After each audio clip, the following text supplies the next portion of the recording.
किसी पीर या किसी शेख से बैत होने के क्या फ़ायदे हैं? बैत ना होने वाला शख्स क्या गुमराह हो सकता है? दो बात है, एक तो किसी से बैत होना और दूसरा सवाल ये है कि क्या आदमी बैत ना हो तो गुमराह हो सकता है? नबी करीम सल्लल्लाहु अलैहि वसल्लम के हाथ पर सहाबे किराम ने बैत की थी और बैत का ये सिलसिला उसी ज़माने से आज तक चला आ रहा है। इसलिए किसी ऐसे शख्स से जिसके मुताल्लिक हमें ये गुमान हो कि ये मुसलमानों में एक ऐसा शख्स है जो अल्लाह ताला का इताअत गुज़ार फरमा बरदार बंदा है, जो नबी करीम सल्लल्लाहु अलैहि वसल्लम की सुन्नतों की इत्तिबा और पैरवी करके ज़िंदगी गुजार रहा है, नेक है, मुत्तकी और परहेजगार है, ऐसे शख्स से आदमी को बैत हो जाना चाहिए। और बैत होने का मकसद अपनी इस्लाह है, बैत होने का मकसद अपनी इस्लाह है। जब कोई शख्स किसी से बैत हो जाता है, किसी अल्लाह वाले से, तो उसके हाथ पर इस बात का अहद करता है कि मैं कभी शिर्क नहीं करूँगा, कभी चोरी नहीं करूँगा, ज़िना नहीं करूँगा, जुआ नहीं खेलूँगा। वो अहद करता है कि मैं कभी अल्लाह की नाफरमानी नहीं करूँगा। वो इस बात का अहद करता है कि मैं हर अमल सुन्नत के मुताबिक अदा करने की कोशिश करूँगा। वो अहद करता है कि मैं गुनाहों से अपने आप को बचाऊँगा। और जिनका किसी अल्लाह वाले से इस्लाही ताल्लुक़ होता है, यानी वो किसी से बैत हो जाते हैं, तो बैत होने की वजह से उनकी इस्लाह होती रहती है, इसलिए बैत होना चाहिए। दूसरा सवाल ये है कि क्या आदमी अगर बैत ना हो तो गुमराह हो सकता है? तो ये सवाल बैत से मुताल्लिक नहीं। बैत होने वाला शख्स भी अगर अपने शेख की हिदायत के मुताबिक अमल ना करे और बैत होते वक्त अपने शेख और मुर्शिद से जिस बात का अहद किया था उसकी खिलाफ वर्जी करे, तो वो भी गुमराह हो सकता है। और कोई शख्स है जो बैत नहीं हुआ, वो अगर अल्लाह उसके रसूल की नाफरमानी करता है तो वो भी गुमराह हो सकता है।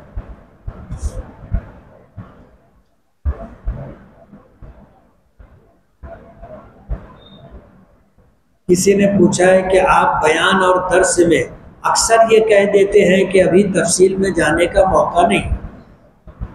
तो मेरी छोटी बहन पूछ रही थी कि आपके पास तफसील में जाने का मौका कब होगा? सूरह तौबा के शुरू में बिस्मिल्लाह क्यों नहीं पढ़ते? सूरह तौबा कुरान करीम की एक सूरत है, 10वें पारे में है। बिस्मिल्लाहिर्रहमानिर्रहीम का तर्जुमा व मफ़हूम ये है कि मैं शुरू कर रहा हूँ अल्लाह के नाम से जो बड़ा मेहरबान निहायत रहम वाला। सूरह तौबा में अल्लाह ताला ने मुशरिकीन की हरकतों की वजह से उनसे जिहाद करने का हुक्म दिया और उनके लिए दुनिया और आखिरत में क्या क्या सज़ा है उसको जिक्र किया।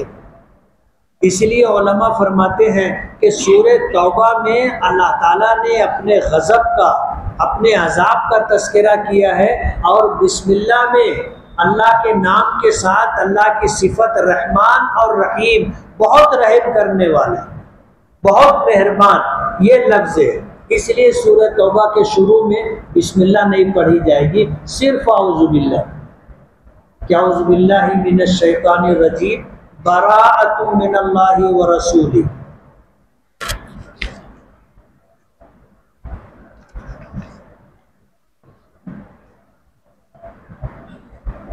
ज़ैद की जुबान में लुकनत है, कोई अमल या वजीफ़ा बताए।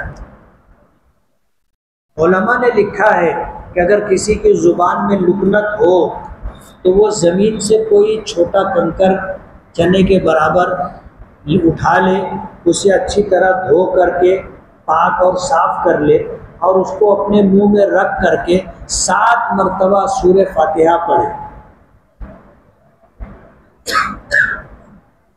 हर मर्तबा औज़ुबिल्लाह पढ़ने के बाद हर मर्तबा बिस्मिल्लाह पढ़े और सूरह फातिहा पढ़े।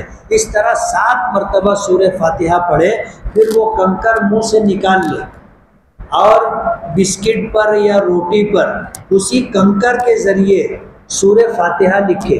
हालांकि दिखाई नहीं देगा लिखा हुआ, जाहिर बात है पत्थर में रोशनाई या स्याही तो होती नहीं कि लिखेगा तो दिखाई दे, लेकिन लिखे उससे और फिर वो रोटी का टुकड़ा या बिस्किट खा ले और ये अमल करता रहे, इंशाअल्लाह ज़ुबान की लुकनत ख़त्म हो जाएगी। अनाबिया के क्या माना है?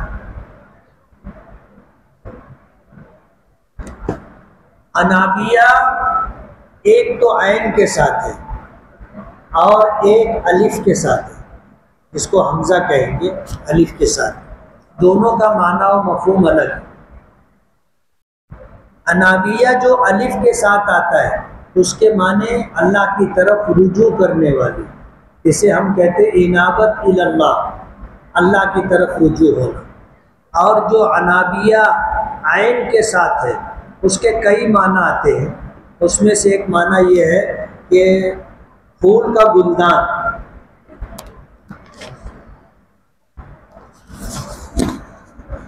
मैं हिफ्ज़ कर रहा हूँ अल्हम्दुलिल्लाह, 20 पारे से ज़ायद हिफ्ज़ हो चुका है, लेकिन मुझे मुश्तज़नी की आदत है। कोई वजीफ़ा और अमल बताएं। इस्तिग़फ़ार करें और तौबा करें और कोशिश करें कि ये आदत छूट जाए। मैंने एक हदीस पढ़ी है कि सुबह का सोना रिस्क को रोकता है। पूछना ये था कि इससे मुराद किस वक्त का सोना है, फज्र के वक्त या तुलूए आफ्ताब के वक्त? सुबह सादिक से लेकर के तुलूए आफ्ताब तक आदमी अगर सोए और फजर की नमाज ना पढ़े, उसके लिए ये हदीस है कि नौम सुबह तब ना रिस्क, कि सुबह का सोना रिस्क को रोकता है। तंगदस्ती मोहताजगी इसकी वजह से आती है कि हम सोए हैं। जो आदमी सुबह सादिक के बाद भी सोता रहा लेकिन अजान हुई और वो उठ गया, उसने फज्र की नमाज बाजमात पढ़ ली या वक्त पर अकेले पढ़ ली, उसके लिए ये वईद नहीं है। और इसी तरह फज्र की नमाज पढ़ने के बाद सूरज तुलू होने से पहले नहीं सोना चाहिए, जागते रहना चाहिए। सूरज तुलू हो जाए उसके बाद आदमी अगर तकाजा हो तो सोए। मेरे दादा का इंतकाल हो चुका है, 2 साल का रोज़ा और बहुत सारी नमाजें छूटी हैं, तो उनको किस तरह से अदा करें? इमाम आज़म अबू हनीफा रहमतुल्लाह अलैह के यहाँ अमली इबादतों में नियाबत नहीं है। जैसे नमाज एक अमल है तो मेरी नमाज तुम नहीं पढ़ सकते, रोज़ा है मेरा रोज़ा तुम नहीं रख सकते, लेकिन जो अमल ऐसा है जो माल की अदायगी से ताल्लुक़ रखता है, जैसे ज़कात, इसमें नियाबत चलती है कि मेरे माल की ज़कात अगर तुम दे दोगे तो अदा हो जाएगी।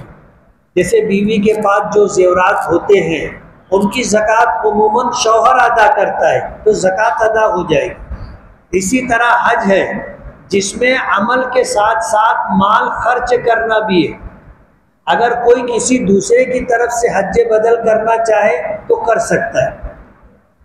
अब दादा का इंतकाल हो गया, उनके ज़िम्मे 2 साल का रोज़ा और नमाजें बाकी हैं, तो ये अमली इबादत है, इसमें नियाबत नहीं चलेगी। यानी हम उनकी तरफ से नमाज पढ़ ले या रोज़ा रख ले और उनके ज़िम्मे से फरीज़ा साकित हो जाए, ऐसा नहीं। फिर क्या करें? इमाम आज़म अबू हनीफा रहमतुल्लाह अलैह फरमाते हैं कि नमाजों का और रोज़ों का फ़िदिया देना होगा। एक नमाज का फ़िदिया एक सदक़े फ़ित्र के बराबर, और एक सदक़े फ़ित्र क्या, आमतौर पर सहूलत के लिए 1.25 किलो गेहूँ या 3.5 किलो जौ है, किशमिश है, खजूर है, ये फिदिया है एक नमाज का, और यही फिदिया है एक रोजे का। और एक दिन में 5 फर्ज नमाजें हैं, एक वाजिब वित्र नमाजें, यानी एक दिन में 6 नमाजें हैं जिनका फिदिया देंगे तो इंशाअल्लाह कल क़यामत के दिन जिनके ज़िम्मे नमाज और रोज़ा बाकी रह गया था उनके ज़िम्मे से ये फरीज़ा साक़ित हो जाएगा और अल्लाह की बारगाह में उस पर मुआख़ज़ा नहीं होगा।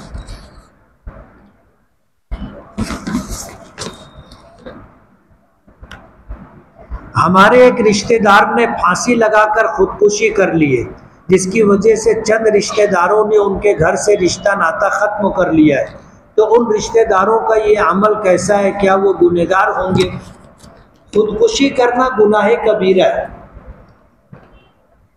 और हदीस पाक में इसकी बहुत सख्त वईद है, और वो वईद इतनी सख्त है कि उसमें अल्फाज हैं खालिदन मुखल्लदन फिन्नार, कि ये आदमी हमेशा हमेशा जहन्नम में रहेगा। इतना बड़ा गुनाह है।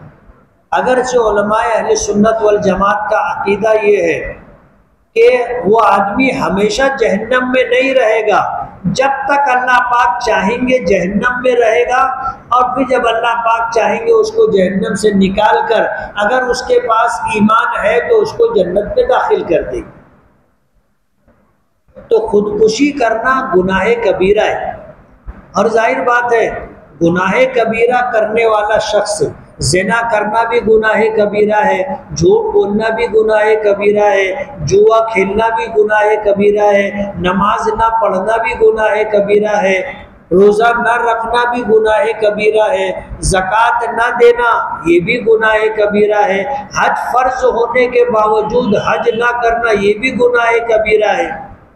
और जो लोग गुनाह कबीरा का इर्तिकाब करते हों उनसे ताल्लुक़ नहीं रखना चाहिए। अब ये बात सिर्फ खुदकुशी के लिए नहीं है, हर गुनाह कबीरा के लिए। हम लोग जब वित्र की नमाज पढ़ते हैं तो उसमें दुआए कुनूत पढ़ते हैं, और दुआए कुनूत के अंदर हम अल्लाह के सामने इस बात का इकरार करते हैं कि वनत्रुकु मय्यफजुरुका वनखलउ वनत्रुकु मय्यफजुरुका, कि अल्लाह जो तेरी नाफरमानी करता है गुनाह कबीरा का इर्तिकाब करके हम उसको छोड़ देते हैं और उससे ताल्लुक़ ख़त्म कर लेते हैं। तो जाहिर बात है हर गुनाह कबीरा करने वाले से ताल्लुक़ ख़त्म कर लेना चाहिए। जो अल्लाह का नहीं वो हमारा भी नहीं। इसलिए ये बात सिर्फ खुदकुशी से मुताल्लिक नहीं, हर गुनाह कबीरा से मुताल्लिक है। और जो लोग खुदकुशी की वजह से ताल्लुकात ख़त्म कर लिए हैं वो गुनहगार नहीं। अगले बिस्मिल्लाहिर्रहमानिर्रहीम अल्हम्दुलिल्लाहि रब्बिल आलमीन।